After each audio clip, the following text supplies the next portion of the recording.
தனுசு ராசி அல்லது தனுசு லக்னம் சார்ந்த நபர்களுக்கு நினைத்தது கைகூடக்கூடிய அற்புதமான நாள். ஏன் 10ஆம் இடம்னா தொழில் ஸ்தானத்தை மட்டும் குறிக்காது. அதுல ரொம்ப முக்கியமானது ஒரு விஷயத்துல இருக்கிறதுலே உச்சபட்சமான ஒரு கௌரவத்தை நீங்கள் பெற வேண்டும் அப்படின்னா உங்க ஜாதகத்துல இயல்பாகவே லக்னத்திலிருந்து 12 பாவகங்கள்ல எங்கேயாரு 10ஆம் இடம் கனெக்ட் ஆகணும்.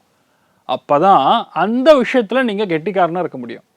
அந்த கெட்டிக்காரத்தனம்ங்கிறது இன்றைய நாள் உங்களுக்கு ரொம்ப அதிகமாக இருக்கும். இதில் வேலைகளில் ரொம்ப அதிர்ஷ்டகரமாக இருக்கும்.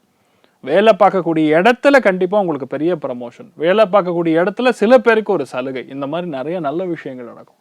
ஏன்னா குரு பார்வையினால் அந்த இடம் யோகம் பெறுகிறதுங்கிறது மிகப்பெரிய அதிர்ஷ்டம். இன்னொன்று, உங்களுடைய ராசி அதிபதி லக்னத்தின் அதிபதி கரெக்டாக போய் உட்காந்துருக்காரு எங்கே, ரிஷபத்தில். அவருடைய பார்வைங்கிறது சந்திரன் மேலே 10ஆம் இடத்தின் மேலே விழுகிறதுங்கிறது மிகப்பெரிய யோகத்தை கொடுக்கும். ஸோ தொழில் மாறணும்னா மாறலாம்.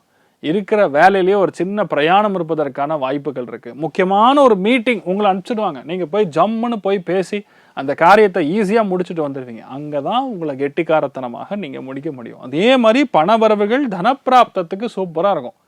என்ன விஷயம், வீட்டில் மட்டும் கொஞ்சம் விட்டு கொடுத்து போகணும். ஏன்னா திரிகோணங்களில் எப்பெல்லாம் இந்த அர்த்த திரிகோணம்னு சொல்லக்கூடிய 2, 6, 10 கூடிய பாவகங்கள் செயல்படுகிறதோ அந்த நாளில் கொஞ்சம் நமக்கும் மற்றவங்களுக்கும் நான் சொன்னதை நீ கேள் அப்படின்னு நீங்கள் சொல்லுவீங்க. அவங்க என்ன சொல்லுவாங்கன்னா, ஏன் நான் சொன்னதை நீ கேள் அப்படின்னு அவங்க சொல்லுவாங்க. லாஸ்ட்டில் அந்த படத்தில் பார்க்குற மாதிரி தான் ஒரே காமெடியாக போயிடும். இந்த நாளை பொறுத்த வரைக்கும் கொஞ்சம் விட்டு கொடுத்து போகிறது நல்லது. அன்னபூர்ணேஸ்வரி வழிபாடு ஏற்றத்தை கொடுப்பால். ராசியா நிறம் கருஞ்சிவப்பு நிறம்.